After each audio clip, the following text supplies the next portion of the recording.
Take a look at me treasure trove of gold inside. Well, there's not actually gold. But there's Starburst inside, Now how can we use Starburst to teach sophisticated mathematical strategies? Well, stay tuned and I'll show you how, Or I'll make ye walk the plank.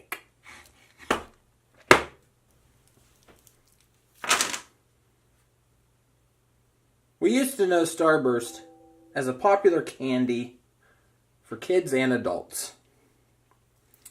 It lasts a fairly long time, and it sure is tasty. And it comes in all kinds of different flavors. But what if we took some of these delectable treats and we turned them into a teaching tool? Well, that's exactly what I'm going to show you. So, with these wonderful treats, we're going to be talking about place value and how we regroup using a popular method that has research that goes back, 30 plus years, called the CRA Method. This is concrete, representational, and abstract. Learners go through each of these stages when applying and learning new math skills and strategies. This goes all the way up through even algebra. What I'm going to show you today is a great way to move from counting things to organizing them into place values, and then showing you how you can use the same concrete objects to demonstrate regrouping, and then show you how that works, moving to the representational and the abstract. And we're gonna evolve and talk more and more about it, and this will be broken up into 2 different videos. Swashbuckling barnacle baby bits. Look at this Starburst. Look how they're arranged. It's pretty awesome, right? It gets even better. I've taken just a few everyday Starburst items and arranged them in 10s and 1s. Now, there's one thing missing from this. I know. The chart. There's a place value chart that helps us organize information. In this case, it's helping us organize 10s and 1s. Now notice how I organize these Starbursts here. I put them into a rod that represents 10. It's really important for them to touch so the students can see that 10 rod or long. There's different terms that you use. You just want to make sure that you're consistent, and you want to make sure that they understand that this is a 10 and this is a 1. Notice how they're spaced apart. Okay? Easy peasy lemon squeezy. So here's what the chart looks like. Ta-da! So what you have right here is you're able to identify the place values. And of course we would add one more to the hundreds when we got to that point. Of course we're not there right now. We're just focusing on the whole aspect of identifying 10s, 1s, and then the next step is to show them the regrouping method. But now they're able to identify 10s. Now what's really important is through this process we should also understand that it's important for students to know skip counting techniques. So when we're using place value, it's really, really helpful for students to know that they can skip count 10, 20, 30, 40, and so on. Because this is going to come into play, and it's going to be very, very prevalent when we get to the hundreds place value. So for right now, we also want them to understand that when we get so many 1s, something happens when we have more than 10 1s. Let's talk about that now. Okay, so first and foremost, we want them to identify that the value in the 10s place is 20. Right? Because again, as I said previous, we're talking about that skip counting technique. We have to make sure that they do have that skill. So 10, 20. So 20 is the value. What is the value in the 1s? 3. Because there are 3 things. Now, once we get past that, we want to move on to regrouping. So with regrouping, let's pretend we have this many things. Now, we want students to immediately organize things just like we would if we were talking about a 10 frame. Okay? When we had talked about the 10 frame technique and different ways that we can organize numbers for addition and subtraction purposes using a 10 frame, we want them to organize the information in the same way. So for this demonstration, we're not adding two double-digit numbers or a large double-digit number and a large single-digit number. What we're doing here is we're just organizing these so that they can see, okay, how many do we have there? So what they should be doing automatically is understanding that they see that there are 10 things. There are 10 ones, and there's 2 extra ones. So there's 12 ones here. That's too many ones. It's more than 10. Well, what we have to do then is we have to regroup 10 of these into the tens place because that's where they belong.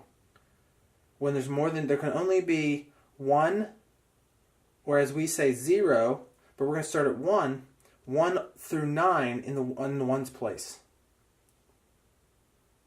Otherwise, anything beyond 9 is too much because now the 10 is involved. Even here, 12, we want them to understand that in the number 12, there's at least one 10. So these 10 ones need regrouped. So we'll take the 10 ones and we will regroup them into the tens. Just like that. So we just regrouped 10 ones into the tens. How many ones do we have left over? Again, you want to be asking them these critical thinking questions. Well, through their observation, there are 2 ones, and how many tens? What is the value in the tens now? It was 20, now it's 10, 20, 30. So 30 and 2. And we want them to be able to identify that it's 32. So this is one great way that you can use Starburst for the purposes of place value and the relationship between the tens and the ones place, especially when it comes to regrouping. So as you can see with this illustration, we're going to move into what is called the representational stage. This is where you will draw out your place value chart. In this case, we're going to show the tens and the ones place, just like we did on the table. And then we're going to draw out the tens and ones. And we're going to start with drawing out the tens. And the tens are just a long line to illustrate the rod. In this case, we're just going to put 2 tens for now. And then we're going to draw out our ones. Now, as I showed you, the best way to illustrate your ones is in the form of a 10 frame. And for this exercise, we're going to show more than 10 items because we want to be able to demonstrate what happens when we have more than 10, in which case we regroup. So you can see that organizing these numbers, it's going to be so critical, especially when we add and subtract multi-digit numbers. This organization is going to be very, very important. So we can see that we have 12. And we want students to understand that more than 9, we have to regroup. So just by drawing these out, you can see, you guessed it, that students are going to be able to identify 10 items quickly. They will visualize that 10 frame. So what's going to happen here is we can show them that we need to regroup these 10 ones into a 10. So we cross out those 10 ones and make a 10 in the tens place, which gives us 2 ones left over and 3 tens now remain. So we have the value of 30 in the tens, 2 in the ones, which gives us a number of 32. I hope this video was very helpful. Please be sure to hit the like and check out my other learning videos down below. And keep on growing, guys. Any questions at all, please submit in the comments below. Bonus video. Okay, so what I want to be able to share with you is the use of a 10 frame. Now, if I remove my 3 Starburst candies, you can see this is an example of a 10 frame. It is broken up into 10 boxes. Now, what's really cool about this concept is it teaches students a lot of different strategies. The count-on strategy. It teaches them to identify large number of objects for just the way they look visually. When we look for something, we see, you can see that I have 3 things here. You don't need to 1, 2, 3. You can actually just see them. And that's what we do. Just like when we're spelling, we see the word the. We can see the shape of the word the. We don't even have to identify it anymore. So with that kind of identification, we can do the same thing with counting. We can do the same thing by using these 10 frames. So if I have a 10 frame here, they know there's 10 things here. They don't even have to worry about that. So using the counting on strategy, they're able to start with 10 and they can count on 10, 11, 12, 13. We want students to move away from using their fingers, and we also want to move them away from counting by ones individually. 1, 2, 3, 4. We want them to have that number sense and be able to start with the larger number and count on the remaining amount. So in this case, 10, 11, 12, 13. We want them to be able to also be able to do skip counting. They can automatically see that there's 5 here, which means they're able to identify that there's 5 here. If they start at 10 and they can count by 5s, they know it's 5, 10, 15. You see how that works? So they're able to use skip counting strategies as well as counting on strategies. Then here's another technique. So this was the counting on technique that I was talking about. So if they were adding 2 single-digit numbers, such as in this case, look, I'm taking a look right at it. I can see what this is here, 5, 8, right? 8 plus 3. Now again, with the counting on strategy and using this 10 frame, I have 8, that makes 10, 11.